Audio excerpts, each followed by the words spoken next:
Wop, wop, wop, wop.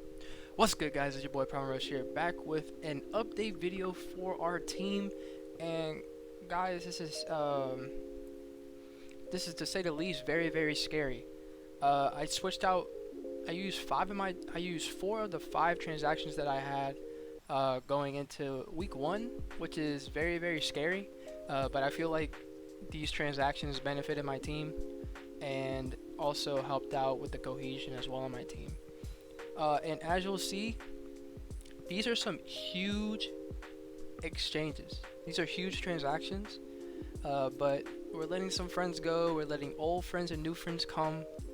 So this is very exciting. If y'all are hype, if y'all are excited, make sure you smash the like button down below for me, because you already know your support is greatly appreciated. And y'all go check out my other guys doing it. Shout out to JCJ. Shout out to KJ. Shout out to I think Film as well. Shout out to those 3 guys for taking on the YouTube route, and good luck to them. I'm glad that they can come to me for advice, but then also that they're doing well. They're doing well with it, and it seems like they're already naturals. So I appreciate it. I love y'all content, and I can't wait to see you to come. But guys, going into transactions, these are pretty scary. Let me just tell you what we let go, and then I'll talk about our new members. And for some of them old, as you'll see. But first of all, our first transaction that we had is we let go of Dragapult. You might be wondering, but Chuck, this was your first pick in the draft. This was your first overall pick that you picked for your team. Why did you let it go? And to that, I'll tell you why. One, I feel like it was safe. Dragapult has just a lot of stuff going for it. It's very destructive. I feel like it was just a safe pick, and I feel like, for the overall pick, you would think somebody picks Dragapult, But at the time, I'm looking at my team, and it just doesn't work. Yeah, Dragapult is good and all, but it's very fast. So that means I would have a 140, 142, and then a 135, and then the next fastest one is, I think, like base 100. So that in between, well, 108 I think Terrakion is, but it's a very difficult speed tier to kind of like gauge, and I feel like that was just really scary for Dragapult's case. And plus, since it's pretty frail compared to all the other Soda legendaries out there, so I just didn't feel comfortable with that, to be sure. And I just didn't know how I felt about Dragapult overall, because it didn't really it wasn't really cohesive with my team. But the person I got was Hydreigon. Hydreigon is coming back for TBA Season 3. He was in TBA Season 2 last season for us. He destroyed so many teams.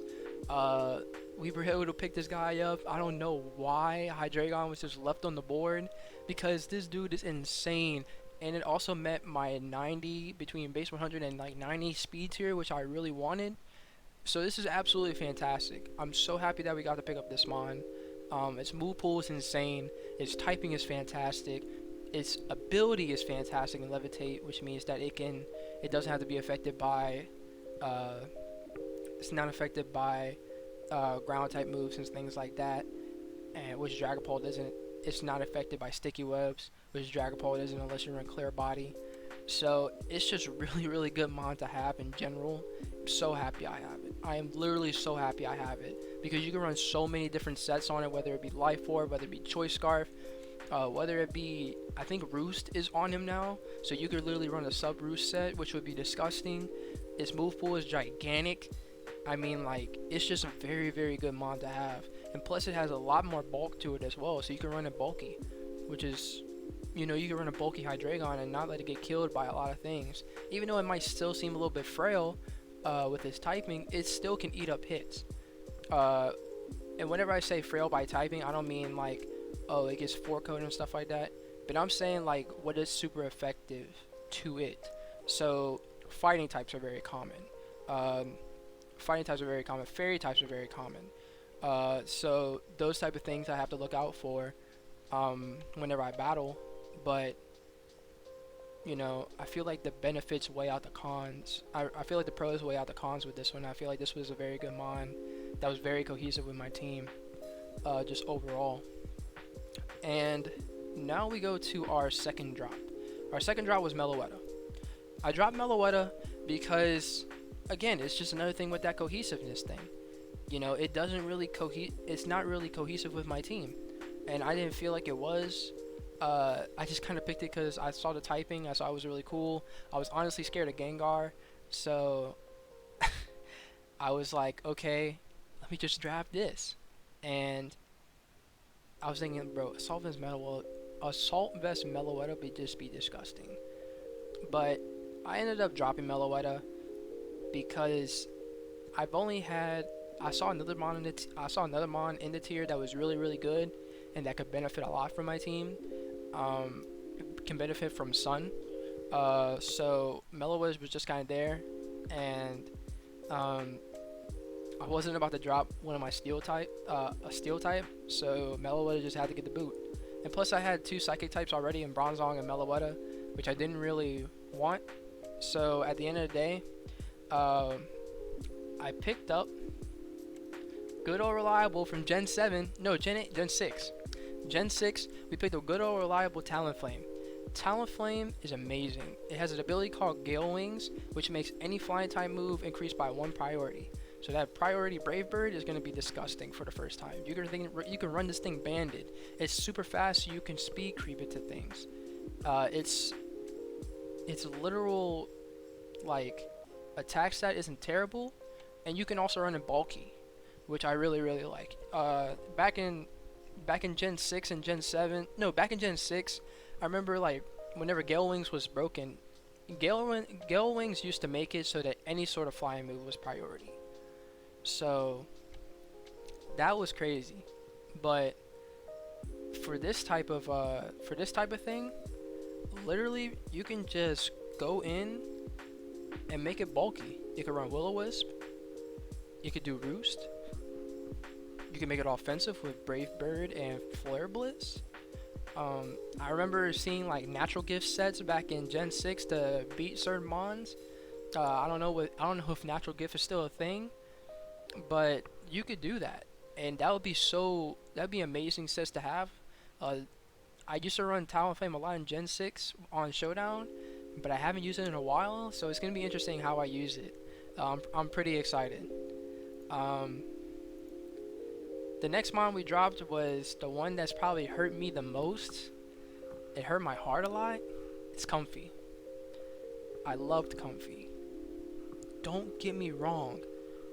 I want you to know, out of all the 4 mons I dropped, the first mon that got picked up from somebody for a transaction for them to put in their team was this Pokemon, because they know the power that Comfey has. I love Comfey so much. Honestly, I love Comfey. But the thing that hurt me the most with Comfey was that its move pool was very, very limited, and I needed somebody to resist ice types at this point, and also a complementary mon with my team. So I needed ice resist and a fire resist, and Comfey just didn't give me that. And plus 2 fairies on the team is great. Don't get me wrong, 2 fairies on the team is fantastic.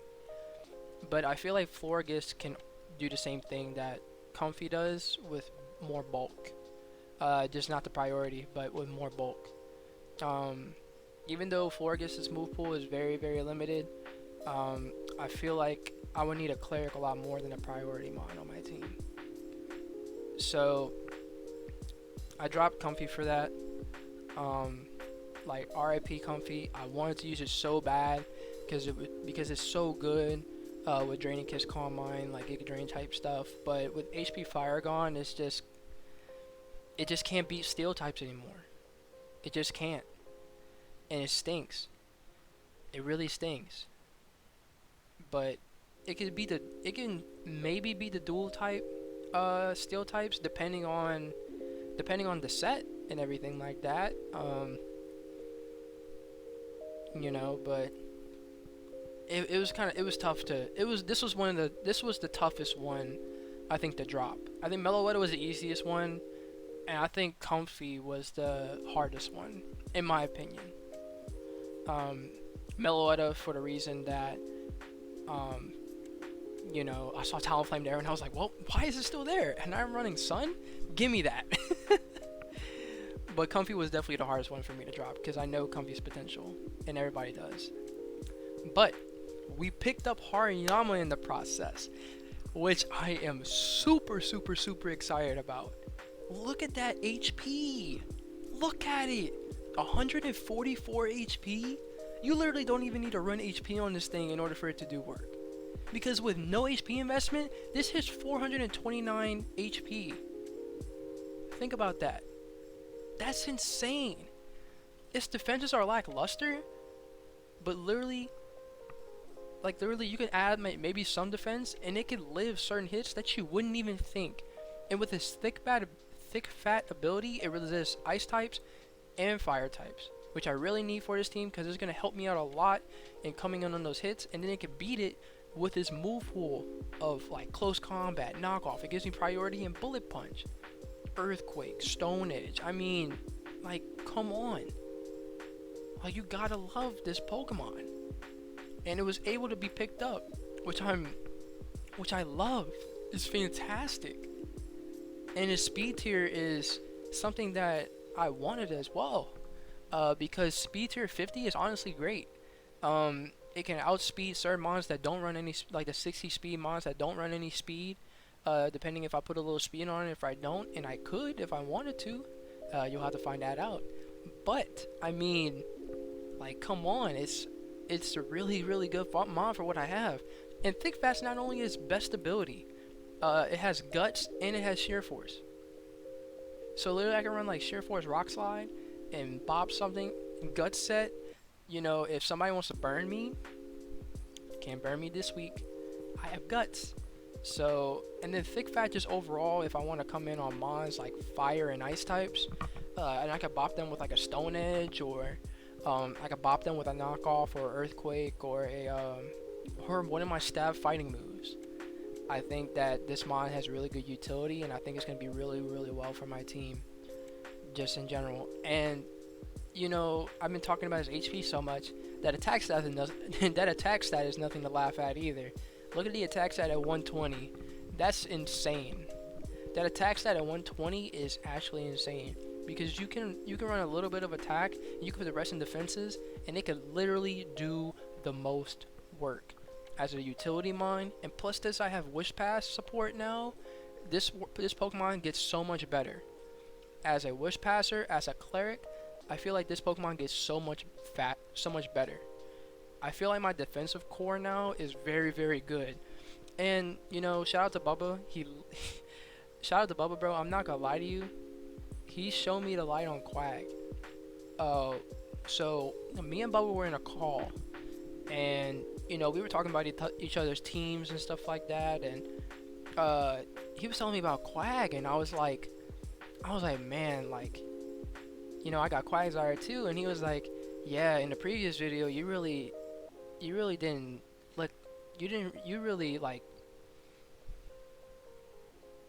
talk down on Quag, like not talk down, but you didn't, like, Quag is so much better than how you described it. And I was like, yeah, bro, but I mean, like, I didn't really know, because like Quag was tier 4, and like its stats are pretty all over the place.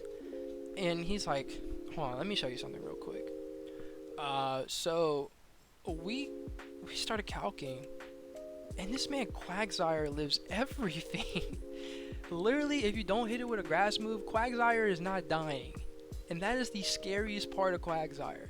It's literally the water ground version of Clefable as an unaware Pokemon, which is disgusting, because Clefable is good in every single gen, and Quagsire will be good in every single gen because of its unaware ability.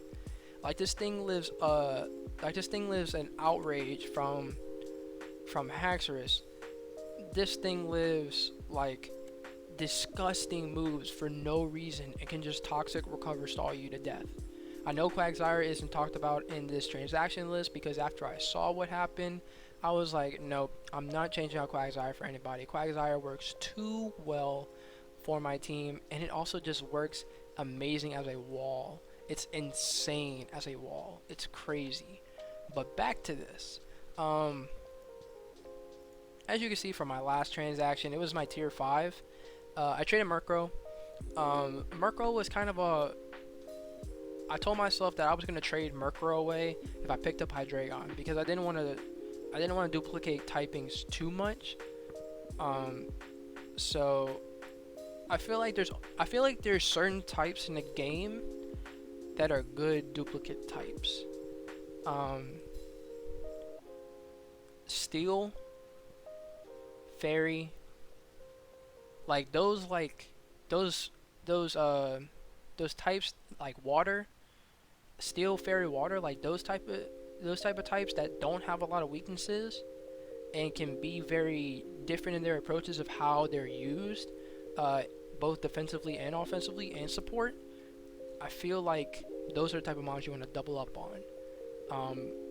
As you'll see in a bit, I dropped Murkrow because I didn't want the double dark typing, even though it's an immunity to psychic.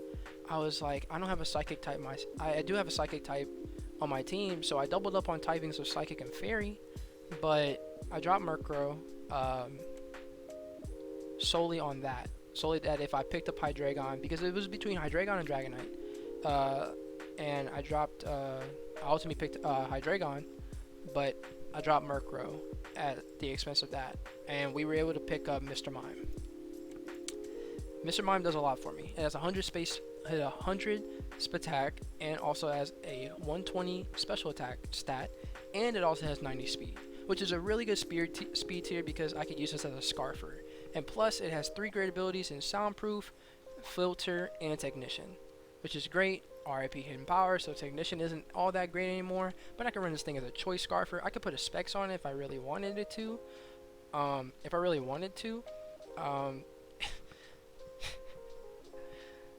This mod's so funny because it has access to Sucker Punch, but look at this attack stat. It's 45. Like it has access to Sucker Punch, but why would you ever run Sucker Punch? I don't know. You know, the only thing that's lackluster is HP. But at that point, it really doesn't matter. It's HP and defense, but it really doesn't matter at that point because this thing's gonna do what it's gonna do and then dip. And then Mr. Mime's typing is just so good in his move pool. It's just so good. I think it gets Mystical Fire now, if I'm not mistaken. It gets Mystical Fire now, which is really, really good for him in defeating Steel types and things like that. So just overall, I think this generation is going to be fantastic in this draft. It also gives me a little bit of speed control for those Scarfers that run like in 80s, in the 80s and things like that. So I think this is gonna be really, really good mon. It's another mon that gives me the Psychic Fairy type, so it gives me a strong Psychic hitter and a strong Fairy hitter, which I'm gonna really, really enjoy, to say the least. But yeah, those are my 4 transactions that I made. The team changed a lot, but I think it's gonna be in the benefit of the team. Because now my speed tiers are kind of evened out and not so drastic. So I can have Scarfers and things like that can outspeed other Scarfers. Now, that will be really, really good. I think also the addition of Talonflame with the Sun team, I think is going to be really, really disgusting. So, like, those would be my 3 main Sun mons. And then also just the support mons that I have in general. I think my walls are very, very good. And helping each other out. So I'm really excited for my first game against Zank. While I am nervous, I am so nervous. My goodness, I am so nervous to fight Zank. But we are here. We're gonna prevail. Hopefully. Hopefully. But we are live. So guys, if you see my face like a little bit brighter, I have this light here, like, because I remember you telling me that the oh well, I don't know if y'all told me this, but you could probably tell in the video. My lighting is not that good because I'm back home and things like that. So my lighting is not that good. I don't have LED lights, so it's like I'm telling like a scary story or something. Like sitting those those campfire stories that people be telling you, and it's like once upon a time there was a scary monster in the woods, and you know what I'm saying, like that type of thing. But it's right there. And also, shout out to my dad and shout out to me for fixing this fire alarm. Hopefully you did not hear a fire alarm in this episode. I pray to God you don't, because we have one in here and then we have one outside. If the one outside is going off, let me know in the comment section. Let me know. I will go take that thing out right now, because we need to change the batteries in these. Honestly, it's been a while, but you let me know. You know, it will be an injustice of you not to let me know. You better let me know. You better. But anyways, guys, if you enjoyed the content, if you enjoyed me going on this little spiel, if you think our transactions were good and you would like to put it in the comments, please do, and let me know. Let me know what you think of the overall aspect of the team. Let me know if you're happy for Hydreigon being back. Let me know if you're sad for Comfy and Dragapult leaving. Just things like that, guys. But if you're hyped for the season, if you're hyped for week 1 against Zank, make sure you smash the like button down below for me, because you already know that your support on this channel is so much and greatly appreciated. And guys, let me know in the comment section below what you want to do for the 100 subscriber special that I'll be putting on for the channel. I owe it to you guys for your support on the channel, so thank you so much for that. But anyways, we're at this thing. Peace.